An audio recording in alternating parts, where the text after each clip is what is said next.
네, 오늘 우리에게 주신 하나님의 말씀 보겠습니다. 하나님의 말씀은 아가서 2장 8절에서 14절입니다.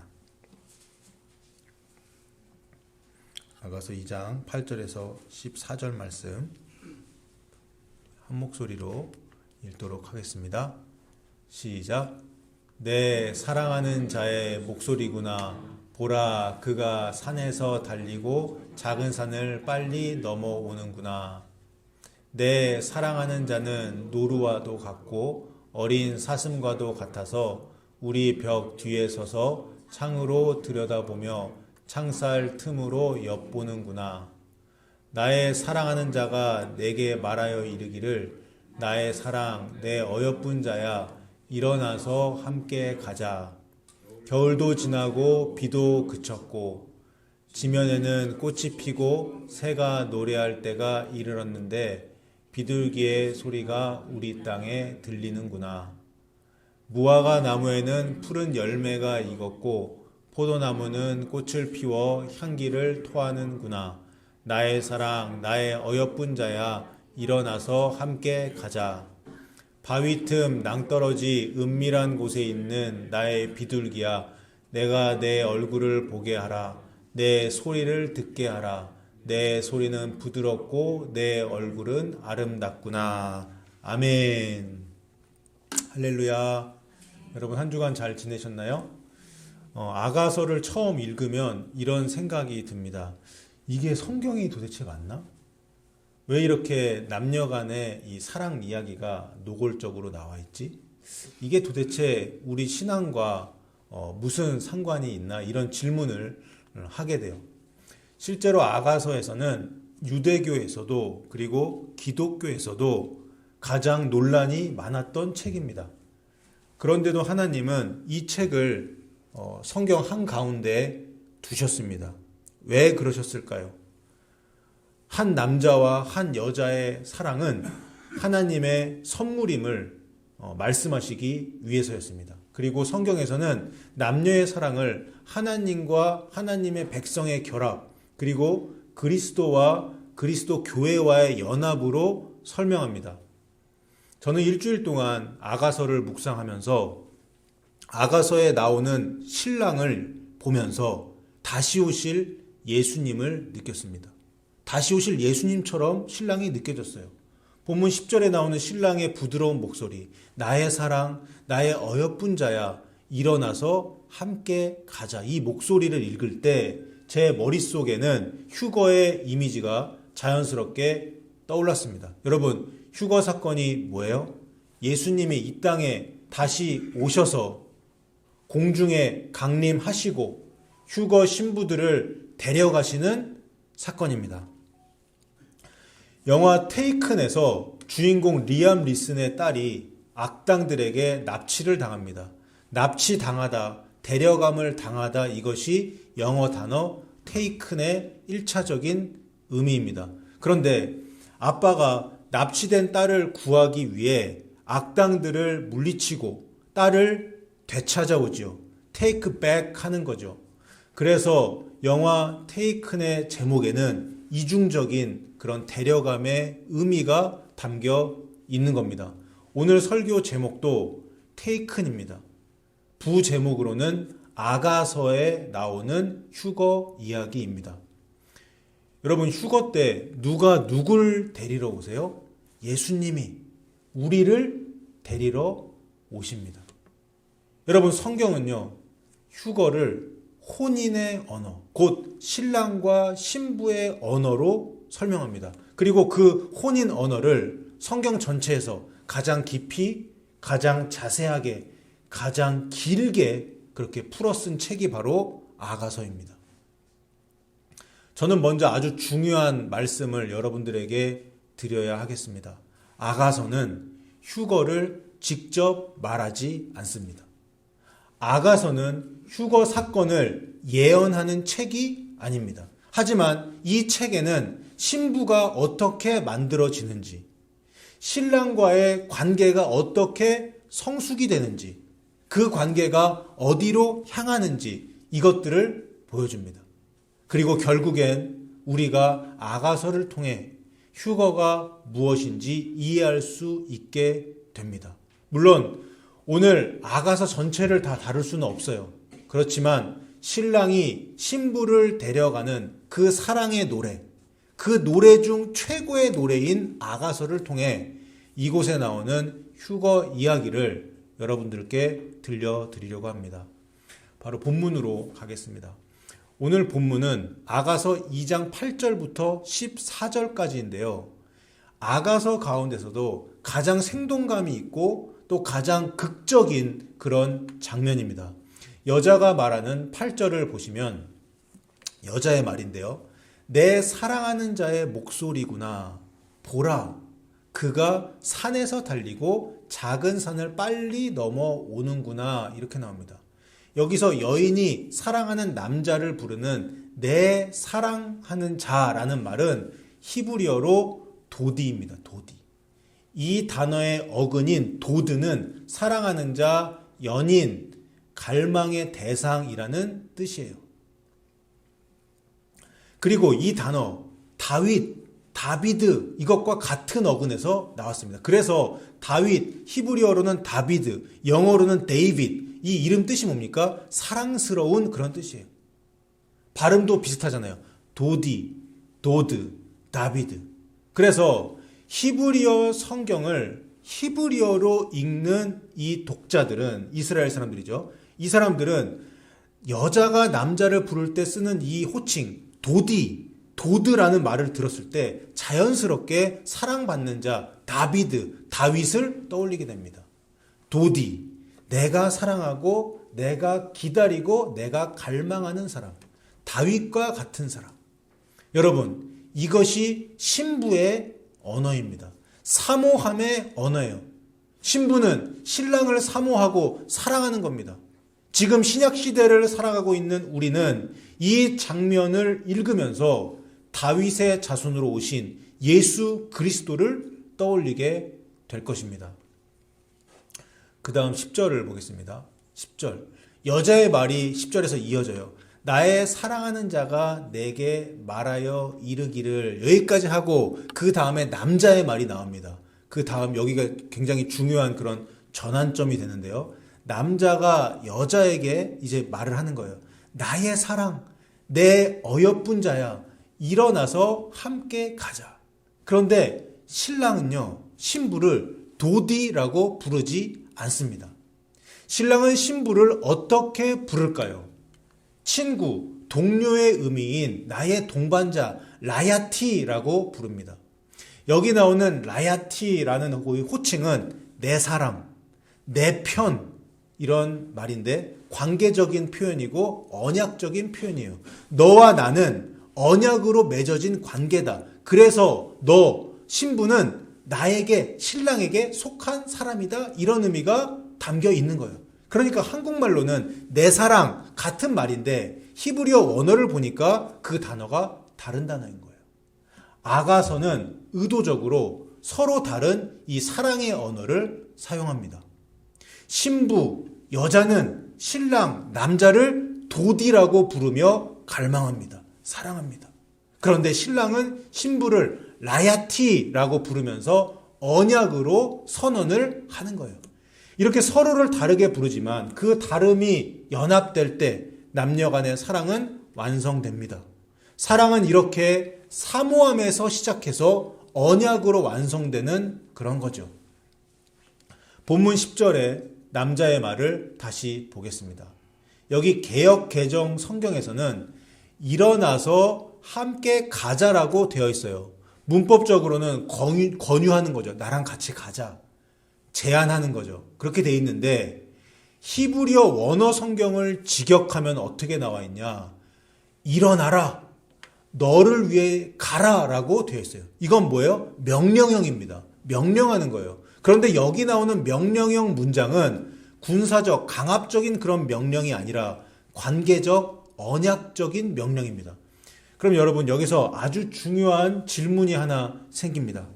신랑이 신부에게 일어나라, 가라라고 명령한다면 이건 신랑이 신부를 데려가는 것이 아니라 신부가 스스로 움직이는 것처럼 보이지 않습니까? 그렇다면 우리가 말하는 휴거, 곧 예수님께서 신부를 데려가시는 이 사건의 이미지가 여기서는 좀 약해지는 것 같은 느낌이 들어요. 이런 질문이 나오는 겁니다. 그렇죠? 그런데 휴거가 직접적으로 언급이 된 데살로니가 전서 4장 16절과 17절을 자세히 읽어보면 성경이 이미 이러한 문제에 대해서 아주 분명하게 정리를 해 놓았다는 것을 우리가 알 수 있습니다. 함께 보겠습니다.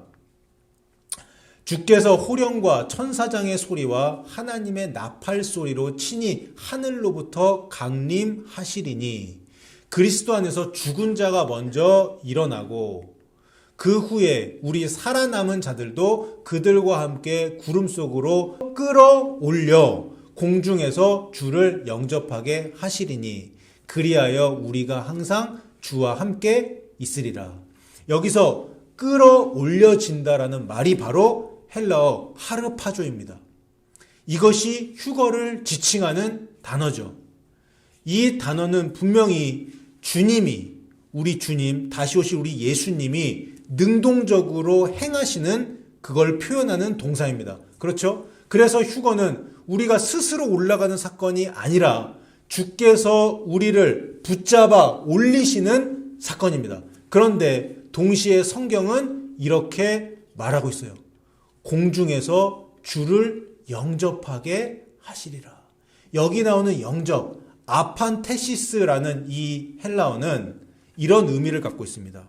고대 도시에서 시민들이 성문 밖으로 나가서 왕이 왔을 때, 또 귀한 손님이 왔을 때 그 손님을 맞이하는 그런 장면에서 이 영접이라는 단어가 쓰입니다. 즉, 휴거는 주님이 일방적으로 우리를 데려가시는 그 사건이 아니라 주님의 오심에 우리가 응답하여서 우리가 맞이하러 나아가는 사건입니다. 그것을 지금 데살로니가 전서 4장 16절과 17절에서 보여주고 있는 거예요. 여러분, 이 구조가 어디서 이미 등장했습니까? 바로 아가서입니다. 오늘 본문 2장 10절이에요.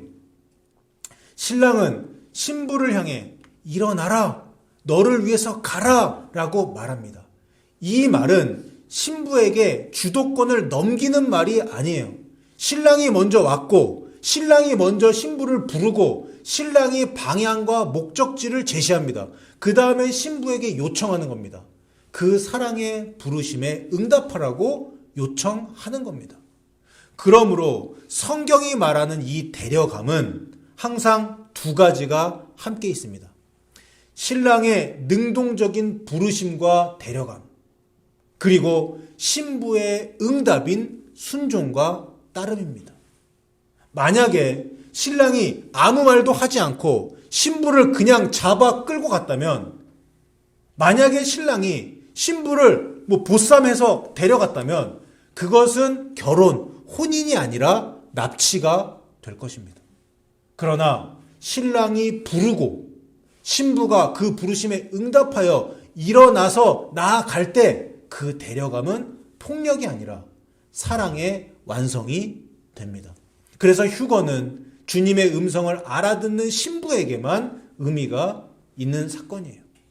데살로니가 전서 4장에 끌어올린다, 하르파조와 여기 아가서 2장에 일어나라, 가라라는 명령형 이 동사는 같은 구조가 되는 거고 같은 결을 가지고 있습니다. 휴거는 신랑이 신부를 데려가는 이런 사건이며 그 데려감은 사랑에 대한 응답 속에서 완성되는 혼인 사건입니다. 그런데 여러분, 여기서 한 가지 질문이 더 생겨요. 주님의 음성을 알아듣는 것이 그렇게 중요한데 왜 어떤 때는 그 음성을 듣고 즉각 반응하는데 왜 어떤 때는 그 음성을 듣고도 문을 열어주지 않는 일이 생길까? 이런 의문이 듭니다. 사실 아가서는 이 질문에 대해 아주 정직하게 말하고 있고 아주 현실적으로 대답하고 있습니다. 우리 아가서 5장 2절을 보겠습니다. 여기 이렇게 시작이 돼요. 내가 잘지라도 마음은 깨었는데 나의 사랑하는 자의 소리가 들리는구나. 여기서도 신부는 목소리를 듣습니다. 아가서 2장에서 들었던 똑같은 신랑의 음성이에요. 그러면 문제가 뭡니까? 여기서 못 들은 게 아니에요. 몰랐던 것도 아닙니다. 신부가 신랑을 사랑하지 않는 것도 아닙니다. 그런데 5장에서 무슨 일이 벌어집니까? 3절에 내가 옷을 벗었으니 어찌 다시 입겠으며 내가 발을 씻었으니 어찌 다시 더럽히랴. 이게 무슨 말이에요? 이 말은 배신의 말이 아닙니다. 불신앙의 말도 아니에요. 이건 이런 말입니다. 지금은 좀 귀찮습니다.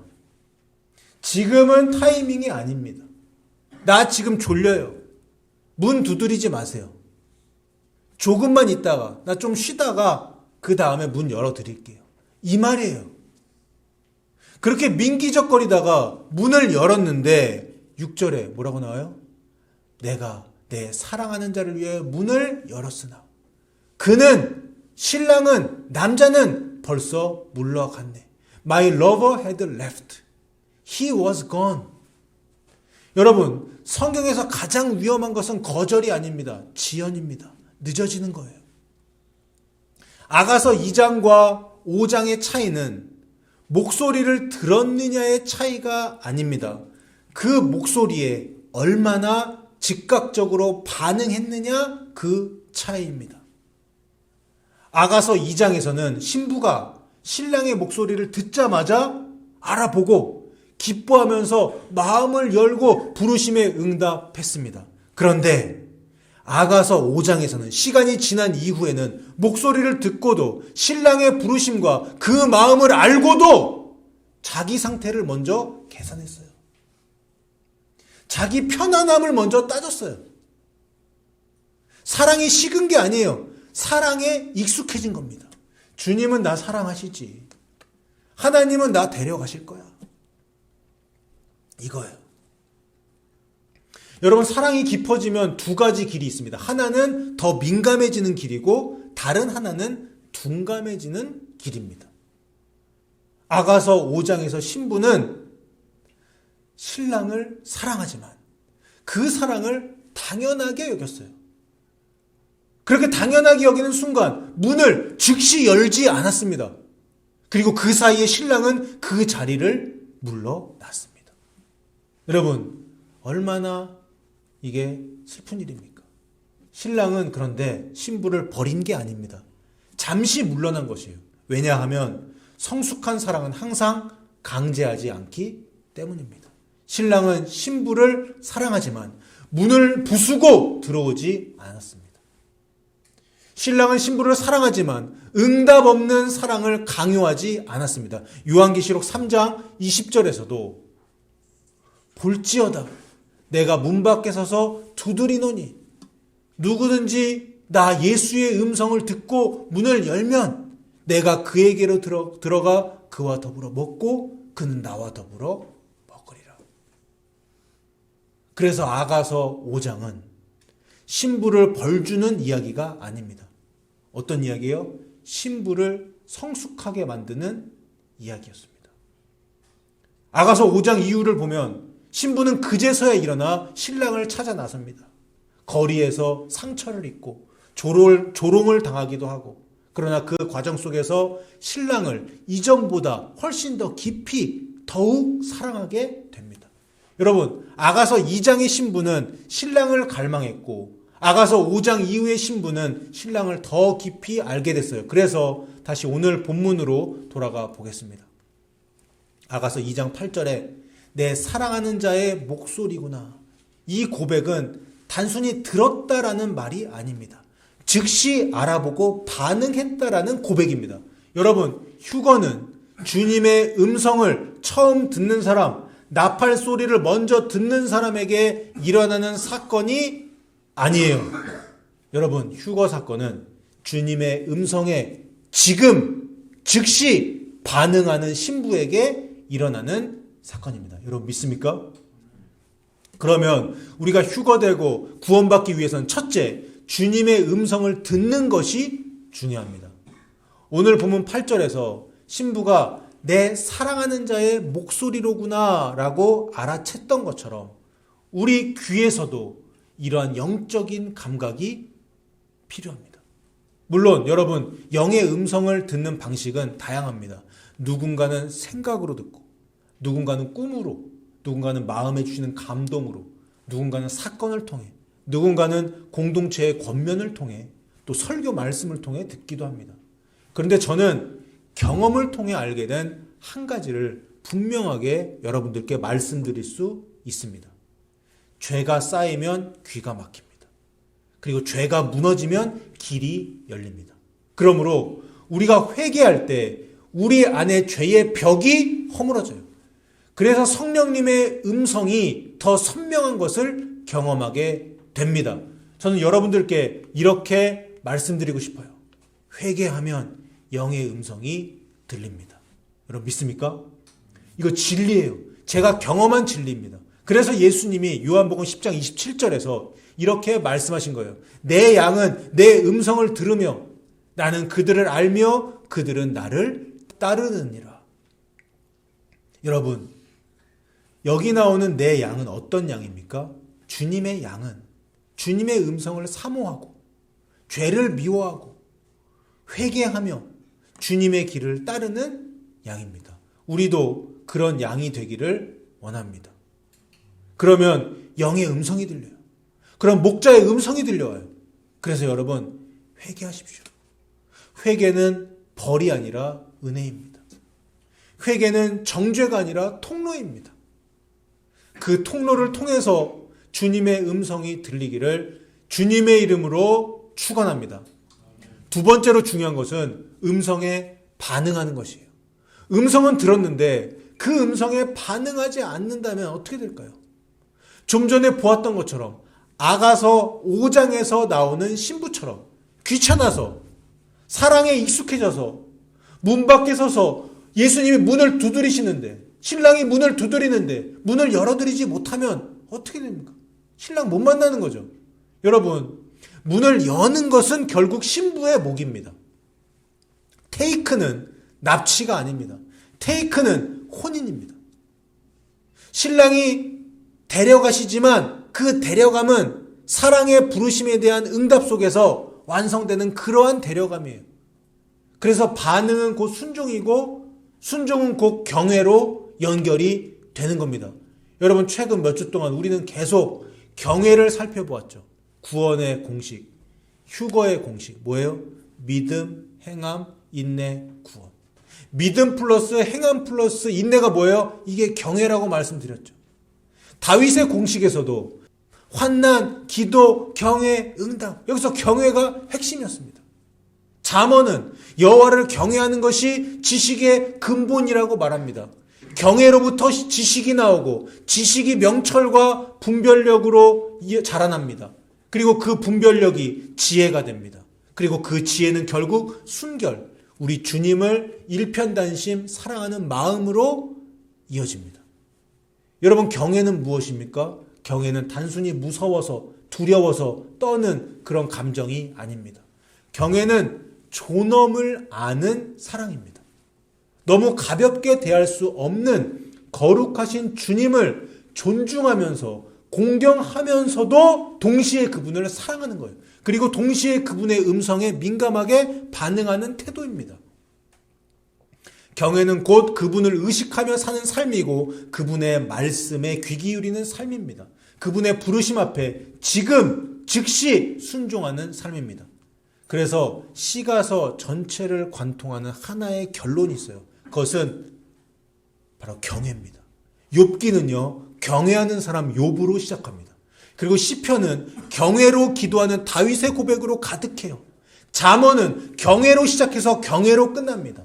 전도서는 일의 결국은 하나님을 경외하고 그의 명령을 지키는 것이라고 전도서 결론을 마무리합니다. 그리고 마지막으로 남녀간의 사랑 노래인 아가서는 사랑이 경외로 성숙되지 않으면 신랑을 놓칠 수 있다는 것을 현실적으로 보여줍니다. 그러니까 욥기, 시편, 잠언, 전도서, 아가서로 이어지는 이 시가서 전체는 결국에는 여호와를 경외하라라는 이 한 목소리로 우리에게 말하고 있는 겁니다. 사랑하는 여러분, 휴거는 주님을 사랑하는 신부가 데려감을 받는 그런 사건입니다. 그런데 그 사랑은 가벼운 감정이 아니에요. 신랑의 존엄을 알고 함부로 대하지 않는 경외로 성숙된 사랑입니다. 그래서 여러분, 휴거에는 벼락치기가 통하지 않습니다. 신랑의 음성을 알아듣고 그 부르심에 반응하며 경외함으로 주님을 사랑하는 신부들이 마침내 신랑의 앞에서, 신랑의 다시 오심 앞에서 끌려 올라가서 주님을 영접하게 되는 겁니다. 테이큰, 이것은 납치가 아니라 사랑의 완성입니다. 테이큰, 이것은 은혜의 완성이자 이것은 혼인의 절정입니다. 그러므로 오늘 주님의 음성을 듣고 문을 열어드리는 신부가 되면 좋겠습니다. 경외함으로 늘 깨어서 주님을 사랑하며 준비하여서 주님 다시 오시는 그날 들림받고 혼인잔치에 참여하는 저 여러분 다 되시기를 주님의 이름으로 축원합니다.